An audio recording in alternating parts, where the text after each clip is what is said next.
AI powered quadruped robot firefighting এর দুনিয়াকে transform করে দিয়েছে। ওই সমস্ত মিশন যেগুলি হিউম্যান বডির জন্য খুবই বিপজ্জনক সেগুলিতে অংশগ্রহণ নিতে চলেছে। এগুলিকে আবিষ্কৃত করা হয়েছে ইমার্জেন্সি কেসে রেসপন্স করার জন্যই। এই সিস্টেমগুলিকে সেভাবেই বানানো হয়েছে যাতে এরা বড়সড় বিপদের সময় সেখানে অংশগ্রহণ নিতে পারে এবং লার্জ স্কেল ড্রিলেও অংশগ্রহণ নিতে পারে এবং বাস্তব জীবনে ডিজাস্টার ম্যানেজমেন্টেও এরা কাজ করতে পারে। এই সমস্ত ট্রেনিংও এদের দেওয়া হয়।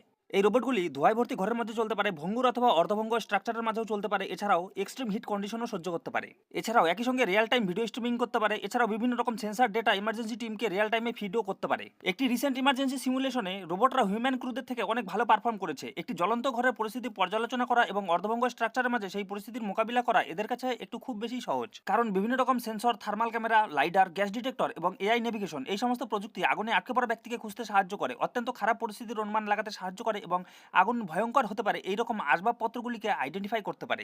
এই সমস্ত ডেটাগুলি কমান্ড সেন্টারকে পরিস্থিতি বুঝতে ও পরিস্থিতি সম্পর্কে অনুমান লাগাতে সাহায্য করে ও কী কী সেফ পয়েন্ট আছে সেগুলিকে আইডেন্টিফাই করতে পারে, অর্থাৎ সেফ এন্ট্রি পয়েন্ট ও এক্সিট পয়েন্ট সম্পর্কে ইনফরমেশন দেয়। এদের রাফ ও ওয়েদার রেসিস্ট্যান্ট ডিজাইন এদের আগুন, বন্যা ও যে কোনো ইন্ডাস্ট্রিয়াল ডিজাস্টার পরিস্থিতিতে কাজ করতে সাহায্য করে, কোনো রকম ক্ষতি করতে পারে না। মডিউলার পেলোড নিয়ে এরা যে কোনো রকম সাপ্লাই নিয়ে যেতে পারে, যে কোনো রকম সেন্সর ডেপ্লয় করতে পারে এবং কোঅর্ডিনেট ড্রোনকেও কাজ করতে সাহায্য করতে পারে। কিছু কনফিগারেশন এই রোবটগুলিকে অন্য অপারেশনের পাশাপাশি এরিয়াল ড্রোনকেও কন্ট্রোল করতে পারে। এরা একই সঙ্গে স্থল ইন্সপেকশন ও আকাশ ইন্সপেকশনের সাহায্যে উন্নত সিচুয়েশন অ্যাওয়ারনেস তৈরি করে দেয়। এই robot real time risk assessment দেয়, কমান্ডারদের হিট, এয়ার কোয়ালিটি এবং স্ট্রাকচারাল স্টেবিলিটি ও বিভিন্ন রকম ক্রিটিক্যাল তথ্য দিয়ে থাকে।